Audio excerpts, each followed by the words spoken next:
I want to talk. I'll stick with you on this because on the Jota goal, and we mentioned it there. That assist is a Liverpool are 1-0 up and Salah scored the first goal. Salah assist. That is not. It's 0-0 and Salah's racing through on goal kind of assist, and it's too small a sample size, but.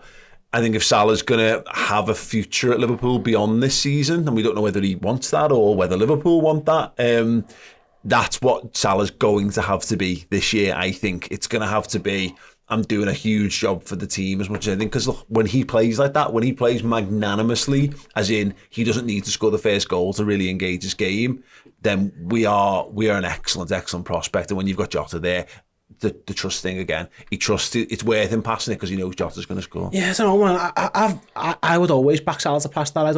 If I'm honest, I don't think Salah's greedy in that he would take the shot if there's an open goal for somebody else, and that was an open goal almost for Jota. I think if that was like if Jota was more man marked or there's someone closer, then Salah would shoot. So I think it was obvious. I think he's got 88 assists. You know what I mean? He clearly passes the ball. He's got more goals, though, mate. He's got way more. I'm not sure. He's got 212 of those. So I get your point, but to be honest, I'm not saying. I reckon, and I haven't got them all in front of me. I suspect there's a number of Mo Salah goals where he probably could have fed someone in for a tap. Yeah, but I think Salah's chance. I don't think it's easy where he is. I think that's right. I don't. Do you think if that's Darwin Núñez next to him, he's passing? Yeah, I do. I think actually, probably because he loves Darwin. I think just in general, I do as well, but I just don't think we score. Yeah, he might have missed. Who knows? Yeah, who knows that? I mean, who knows? But I think he would have passed it. Salah, I heard your interview with Ian Graham. I was listening to this morning on the way in, and he described him Salah as a triple threat. He can beat you. He can dribble past you, he can pass you, or he can score without it. And he's always been able to do that. And I think it's like pick your poison with him. And they chose that. If it was Mane, he's not passing it. Yeah, him and Sadio, maybe there's a little battle there. But I've always thought Salah was more gracious for the team. I've never got the selfish thing. It depends on I think when he's trying to come on. Game state, if he's got his goal, he's getting 2 assists. If he hasn't got his goal, he's taking the shot. I think sometimes when he gets a cob on, he gets in his own head a little bit. Or, I've often thought, and this maybe contradicts my last point, when there's a record to be broken, I've always thought, and actually there was records to be broken. Well, that's what I mean. Look, he took shots. There was a shot from the edge of the box, which just wasn't on. And he needs to cut more of them out of his game, because I think he's lost a little bit in his shooting in the last year or two. Certainly a lot of the power from range, but just go and get the games won. He's been given the captain's armband a bit during pre-season. Obviously he's not going to do that a lot through the season, you'd imagine, but he's the senior player. Your career changes though, and look, we're saying his career changes, you're right, he's always Liverpool's top goal scorer, and more often than not he's the top assister, unless Trent has an absolute he's the best player. Exactly. But he's complete, isn't he? But it's a subtle difference. He's probably going to end up with a very similar amount of goals, but I do wonder whether this might just be a season where you maybe get 5 less goals but 5 more assists out of him, because that's a changing nature of his role. Again, fractionally small sample size, but that was my gut feeling on that. Was that felt very. It's not un-Salah to pass the ball to someone to score because he does it loads, but to do it at 0-0 when he normally would just trust himself to stick the ball in the back of the net. I actually think he's going to score more goals this season, right? And the reason I think that is because of, in this game, Szoboszlai and McAllister getting further forward, he's in more one-on-one situations with the fullback. Agreed. When he gets into dribbling against 2 players, he's not very good. I don't think his dribbling's anywhere near as good as it used to be, but in one-on-one dribbling, he's still absolutely excellent. It's just he never normally goes one-on-one. Yeah. It's normally 2 or 3 players there, but if you've got midfielders occupying them, he's going to find space. I saw him pre-season as well. He scores the goal against Arsenal, is it? It's Arsenal, isn't it? Yeah, and with Liverpool's game now, and they're planning to get Mo Salah free more. Like it's always been, we've talked about the front three at Liverpool all the time and things like that, and rightly so, because they were brilliant. But this feels like it's the Mo Salah show. It's like we're trying to get the best out of Mo Salah. So the in-out runs, someone dropping deeper, Szoboszlai cutting through, or trying to get Salah. We've seen it now 3 or 4 times. I've seen it. They were working on it in the training session that I went to in Philadelphia. Well, Jota said post-match, didn't he? He said the forwards are being told, faced goal, as much as you possibly can, and the lads behind you will find you. Yeah. And you've got to play it. Daniel Day-Lewis, last the Mohican shit, like, it's like we will find you, go and get in the positions to score goals instead of having to do too much sort of dirty work around. And he's fit as well. I think so much was made of like how he ended last season.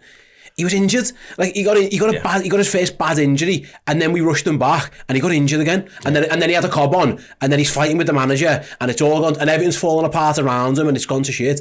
Like that is more reminiscent of Mo Salah that I've ever seen. Like that's what Mo Salah looks like more often than not. He's never not the best player in the league when he's had a summer off as well. He always comes back. That run, he's a joke, fit, mate. He's a joke. Fresh, strong, reinvigorated. Again, refreshed and revitalised, and he always kicks the league's ass. I think it was so. I actually think it was disrespectful how he was spoken about between January and the end of the season. He was poor, but it was like he turned into like the world's shittest player, and you get rid of him. He doesn't like it anymore. He was just injured, and now that's what Mo Salah looks like when he's fit and he's rested and he's had a summer off and he's had a pre-season. He's brilliant, and he'll continue to be brilliant. 300 goal contributions in 350 games. First player to score in 9 opening games of a season. And this is where we're at. He's so good that he still breaks records because he's now breaking cumulative records. Yeah. He's doing things that you get when not just your boss. Suarez was boss, but he never had the longevity. And now we're talking 9 seasons of Mohamed Salah. And we talked about this probably 2 or 3 years ago when we were looking at him and saying, what does he need to do? And the only thing he needs to do really to become, how does he get on the Premier League Mount Rushmore thing? How does he get up alongside Shearer? Keep taking records off Shearer. Yeah, that's what he did. 100%. And he was fuming about it, and Gary Lineker loved it on Match of the Day as well. It was fantastic, wasn't it? Yeah, and also to all those people who tried to do the Salah v Hazard little comparison. I remember that. Remember Eden Hazard? They're still trying with Saka, aren't they? And I think Saka's great, but like, if Saka has half of Mo Salah's career, he'll be a Premier League superstar. We were talking about this the other week. Salah's he's a joke, mate. He's so good. We're terrified of our Liverpool's rivals more than we realise other people are terrified of Liverpool. And Saka's terrific. He's a terrific footballer, and he's got time on his side. But we do this all the time. When you go, we've been with centre halves for years. Has he done 20 in a season yet, Saka goals? I don't know. I wouldn't let it. Last season was, if he didn't, last season was probably as close as he's got. But he'll be brilliant, and he's a good player. He'll go on. He'll get better and better. He's got all his best years are ahead of him still. But this is the point. He's Arsenal's best player, and he's coming into his best years. Salah's Liverpool's best player, and he's still and he's got all that kindness and experience and all the stuff that goes. The only reason I'd take Saka over Salah is the age. Yeah. That is the only reason, because you think about the future. But if you're talking about who's the better player, it's not even close. And for just this season, I'll take Mo Salah. And I had a conversation with Dad earlier, and I was saying it's always been Dalglish and Gerrard are Liverpool's 2 best players for anyone. Everyone will say that, and then it'll always be like you're doing like a Mount Rushmore, who's the others. I think we're at a point now where it's Gerrard, Dalglish and Salah. I'd say all 3. It's them 3, and then everyone else is in that conversation as well. He's like, everyone else is generational, and so's he. So, no. What I mean is that, so if you're born between a particular period, it's John Barnes. Yeah. If you're born a little bit later, it's Robbie Fowler. If you're born a little bit later, and so on, you might have Torres or Suarez or whatever in there. Salah's got the years now. He's not a flash in the pan. He's not a guy who had a few good seasons and we remember him really fondly. He's breaking Premier League records, not just Liverpool records, and you're right, that's how you do it. Just carry on, Mo. That'd be good. I think he's in for a very good season. Yeah. A very good season. No, I don't know whether I want to go here on this because it might ruin the mood, but would you like to see him get that send-off? Whenever he leaves Liverpool, would you sacrifice a transfer fee for Mo Salah to be able to give him the proper send-off that he deserves?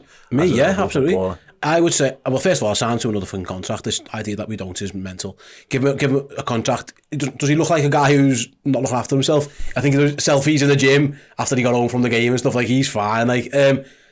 Yeah, listen, if you said to me, for example, sell Salah now or get 50 million for him next summer, not even a question, you just keep him for the year.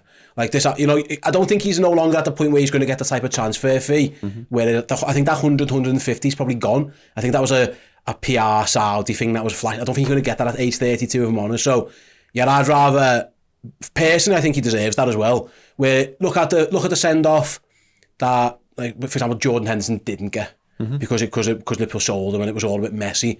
And if he's going to go and he goes at the end, I hope he doesn't, I hope he signs, but if he's going to go at the end of the season, he deserves what Gerrard got, what Carragher got, what the Klopp, Jürgen, all that. He deserves all of that and more, because, like I say, he's the best player we've had since Gerrard, and he's just an absolute legend at the club, so he deserves it. So business point of view, listen, they might go, oh, listen, take the 50 million, but Liverpool are going to be £50 million better off with Mo Salah for a season than just... You're not buying a better player for 50 million. It's impossible. And you're risking, you're talking about like what Liverpool are going to be doing.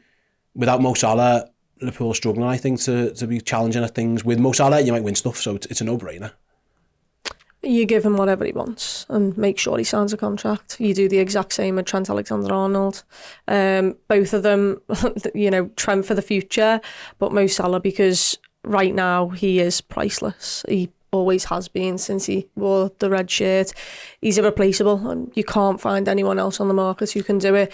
And maybe the next best, or the next best group of players, they're already at teams who are your rivals and who are going for the title, and at this moment in time might be in a better position with the teams that they're at. So I think I wouldn't entertain selling him, but I also think from a Liverpool point of view, maybe they can't sell him for free. They can't leave him on a free transfer.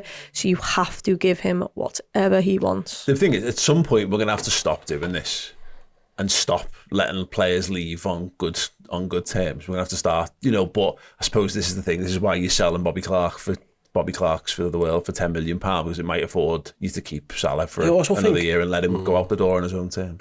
I also think, like, when they're this good, when they're playing well, like,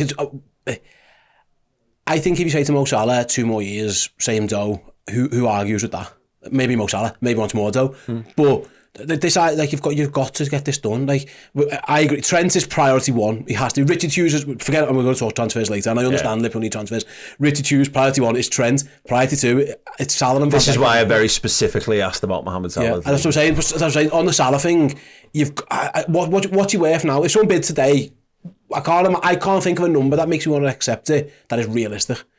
If someone said £100 million now, I'd be like, nah, I'll just take Mo Salah for a year and then we'll hope he signs a new contract. Well, yeah. That I think £100 million would make it a different conversation. Anything to add before we move on from that? I think Salah can still fire you to a league title. If you've not got Salah on your side, you might struggle getting top 4. Yeah. That's the difference for me. Agreed. Interesting.